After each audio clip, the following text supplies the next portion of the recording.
Morning, July 7th, 2021. We're on this Thursday morning. So I've been out doing some yard work and put a handle on that pitchfork, and it's been coming in pretty handy to pick up all the hedges. I get out here early in the morning and get started. It gets hot now, right now, this time of year. It starts getting hot and sticky. So I get out early. I bought this generator in 1984. There's not a speck of rubber in this in that carburetor. So basically I use it, I run it out of gas, I put it in the shed, and then I take it out, put gas in, it starts right back up again. No rotted fuel pump. Everything's good on this thing. It's got the, I have to adjust it once in a while, the meter screw. But all in all, that's been a good investment, and I wouldn't want a new one. So you can see the doors down in there, and the cab. So I kind of been putting together a plan to put this together. I cut it.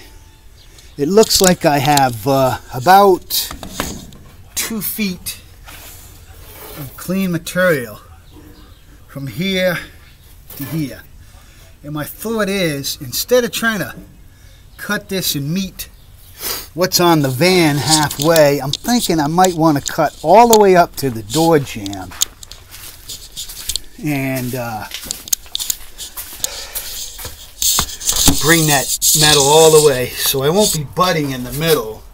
I would cut it here and then cut it up underneath here, so I have a little bit of over, and that'll help give me some strength. I won't just be butting the rail here. I'll move the rail to the end and then extend it there. So that'll give it a little more strength. But this skin, I can cut this skin off and then use that skin, and then I'll be welding inside of the door jamb. And I think instead of having it in the middle, plus I got all these screw holes that I would have to deal with. There's some bends and rust. So I'm thinking I'm better off. You know, it always sounds good.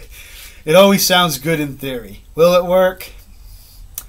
I got to assume it will. I mean, it's the same year van and everything. You know, I'm just basically going to cut what I bought, the floor, out of what I bought. I have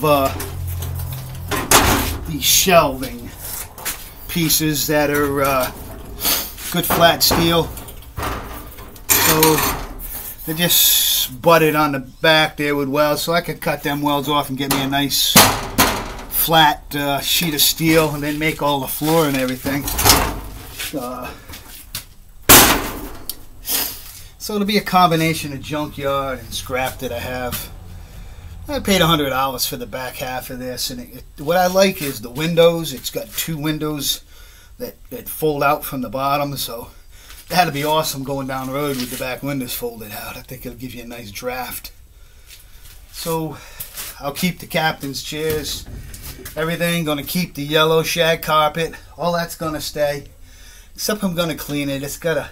And speaking of that, yesterday when I went out to start working on the van, I took a stick and I knocked the headliner down. Oh man, it was rats' nests in there this big. Mice. Rats, whatever the hell it is. They're rodents. So I ended up wearing the mask almost the whole time when I was cutting it because of the dust. And it was hot and sticky. It was miserable. I'm starting to feel my age, man. 62. I used to like go out there and just, you know, chop them off with the back of my hand, you know. Alright guys. I'll keep you updated on this build. I'm kind of moving slow because I'm working on the house, so I split my time, half in the garage and half out working in the yard and on the house, keeping up with the chores. Alright guys, don't want to be the ugly house on the street. Talk to you later.